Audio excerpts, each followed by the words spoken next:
It was unbelievable, though, to see how the country came together right after that.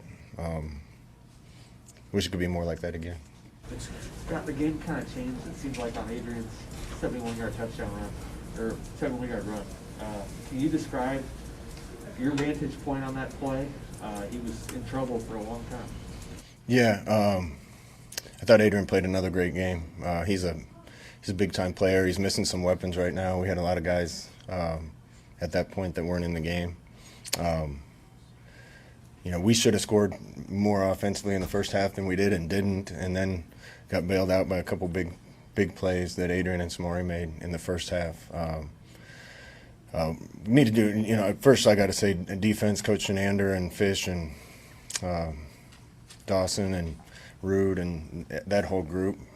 What a great performance by them. They gave up a little here and there, but, man, they just didn't quit the whole game against a good football team. Offensively, I mean, we got to establish our base run a little better so we can keep drives going and give ourselves more chances. They were packing the box on us a little bit, but we still need to be able to hit it downhill and get some yards, and didn't do that well enough in the first half, but a couple of plays by a couple really good players kind of bailed us out. Can you describe that play in particular? Not until I watch it on tape. Be honest, I was watching the route develop downfield and then turned my eyes back and saw him take off, and good things happen when he takes off. Did you change in your mind as a play caller what you set out to do, especially without the two receivers going in and then losing Betts and Allen?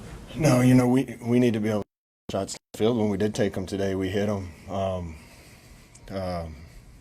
So we got to do more of that, and that's going to help back people off. But we also need to be able to run it better to help open those things up. So it's hard to complain about a game against a good team where you win by 3 scores and have 500 yards of offense or whatever we had, but it didn't feel like that, and I wasn't satisfied. So we got work to do. The effort of the defense and the heat and the way they ran around, especially on those fourth downs, those are leverage plays and they made them all.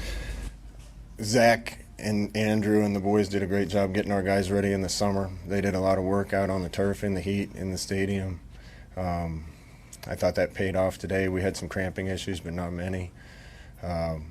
Those guys were out there a lot, and we need to help them out a little more on offense by sustaining, but, they didn't quit. That's the biggest compliment I can give them. I think we have a tough defense. I want to ask you specifically about Reimer. He had 16 tackles, the pick, and then that fourth down stop by your sideline. Is that stuff what's the ceiling for him? That's the stuff we've seen from Luke from his first day here. Kid from Northwest 12th Street in Lincoln that lived 8 houses from my parents. We were lucky enough to get him to walk on, and it was about the second day we figured we should have scholarshiped him, and he's going to make a lot of plays around here. You didn't see any of the Marquise step in the second half. What was the reasoning behind that? I don't have much to do with that. We kind of talked before the series about what plays we want to get to, and Harold has those guys on a rotation, and I expect you'll see more of him. You've said a couple times about your trust level in Connor Culp. Is there a concern level at some point, or I guess where are you at this point? Yeah, listen, I'm scratching my head a little bit because two of our best players on our entire football team are Connor Culp and Cam Taylor-Britt, and Cam made a ton of good plays on defense, and he's a captain. I love him like a son. But punt return bit us again. We gotta scream and yell and get everybody away from that one. And not sure what's going on with Connor, but he'll get it fixed. I don't want it to turn into a mental thing for him. He's too talented.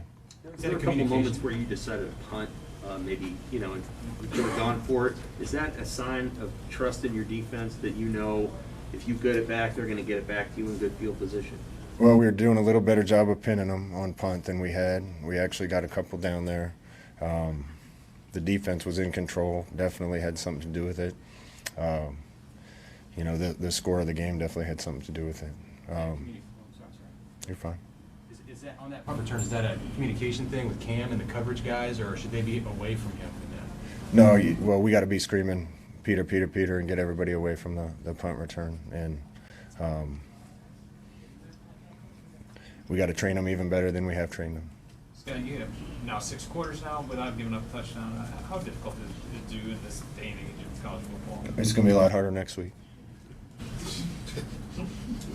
Had you been waiting for a chance to defer on the opening, win a toss, and put your defense out there first? Yeah, and it almost worked out for us. We scored right at the end of half and got the ball back in the third quarter and had a drive going and sputtered. But if you can score at the end of the first and steal a drive and score at the beginning of the third, you got a good chance of winning the game. And we almost made it happen today. How much better do you have to get to play the way you want to win and win next game?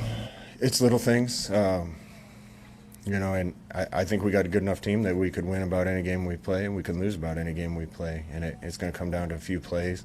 I got to figure out how to have our players stop getting called for penalties on scoring plays and explosive plays. I've never seen anything like it, so we'll review those and find out what's going on. On this Mothers play, what do they tell you on the play where they waved off the touchdown? They told me it was a forward pass downfield. Scott, depending on scenarios and where your team's at, I know you handle end-of-game situations differently. Describe your thinking in the last 2 minutes today and, trying to score essentially. We were ready to, be honest, we were ready to run it out until they used the timeout, and then I was going to keep the throttle down. But when you get new guys out there, you want to give them a chance to run the offense and make plays too. And thought Logan made another good throw. That's good to see. Chris made another play, and we didn't put any more points up, so no harm, no foul. Coach, you got to meet Corporal Page's family before the game and give them a jersey. What did that mean to you? I tell you, that puts everything in perspective. Everything I'm doing, everything everybody's doing. Deegan was over there and didn't come back, and that's a lot more important than a first down, a third down, a score of a game, or a ball game in general. And what a great family. His little sister Emerson was so sweet, and mom and dad, and that was touching, and it puts in perspective how important that is compared to what we're doing. Anything else from Coach? Thank you.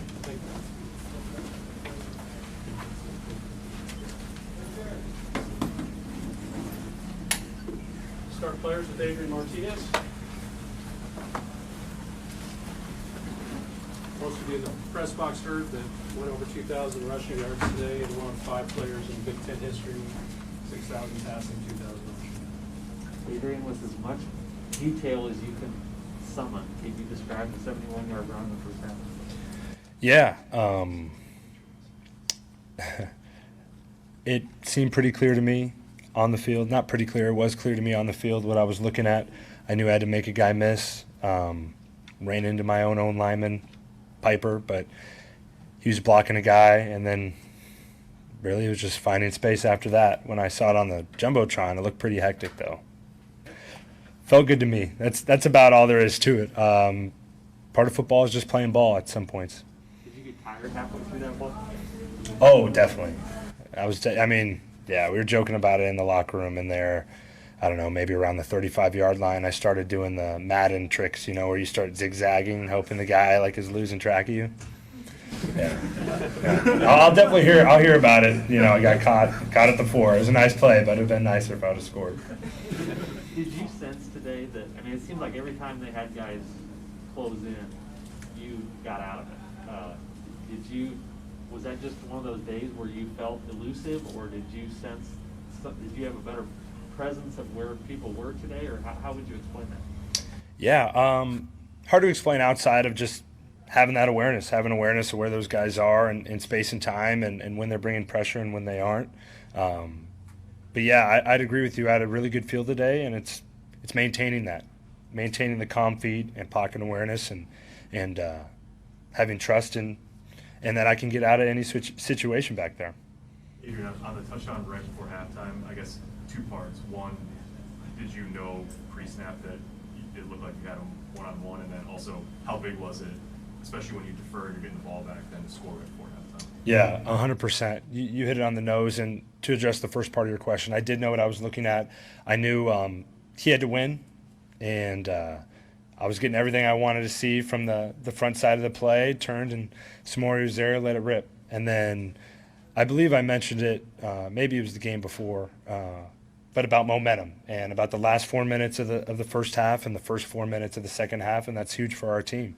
Huge for our team. I would have loved to come out and score some points, getting the ball back there in the second half, but that first half score was big for us.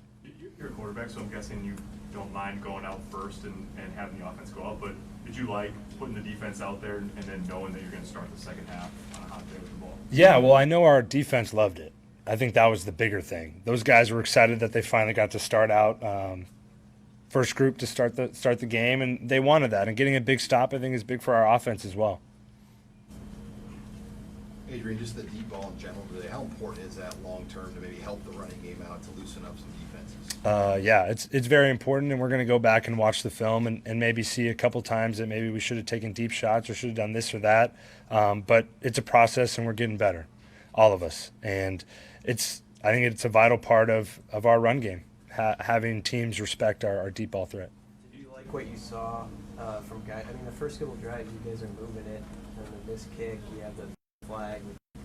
I mean, what do you see from guys on the sideline in kind of that situation? Yeah, well, you said it. We were able to drive the ball. We knew we could drive it on them. We just had to finish these drives. And guys weren't discouraged on the sideline. We knew what we were capable of doing, just having to continue to execute through the end of drives. Do you look at glass half full, you won 28-3, or do you look at it, hey, we could have won, by much more because of the touchdown that fell backfield? Yeah, well, I'll say this. We've lost plenty of close games around here. A win is a win in my book. However, as a team, we knew we were capable of beating this team and knew that coming in we should beat them. So, yeah, there are a couple things that we need to execute better on, I need to execute better on, and we're going to have to get better if we have a big game next week. So, got to play better than we did this week. How much are you looking forward to that game? Now, now you can focus on Oklahoma. Yeah, I mean, I'm pumped. It's stuff you grow up looking forward to as a kid. It really is, and I know our guys are pumped as well. As you've watched it, is there something missing from just trying to establish? Scott talked about needing the base run stuff to be more productive for you as the game goes on. I mean, how close do you feel like you are to being on the right track? Yeah, I believe we're close. I really do, and that's something we're going to evaluate on film. It could be a block here, maybe it's a misread on my part, maybe it's this, that, or whatever, but it has to be us clicking on all cylinders. Could you tell, I mean, the other side of the ball, but could you tell the defense was sort of feeling it today, the way they keep watching them? Oh, yeah, I loved it, and that gives us juice on offense, and we need it. Those guys, they stepped up big time. They wouldn't allow them to get anything going, and it's big for us. Can I ask you about Reimer real quick, because he makes a couple exceptional plays. Oh, Is yeah. that sort of what you see normally from him? Or 100%.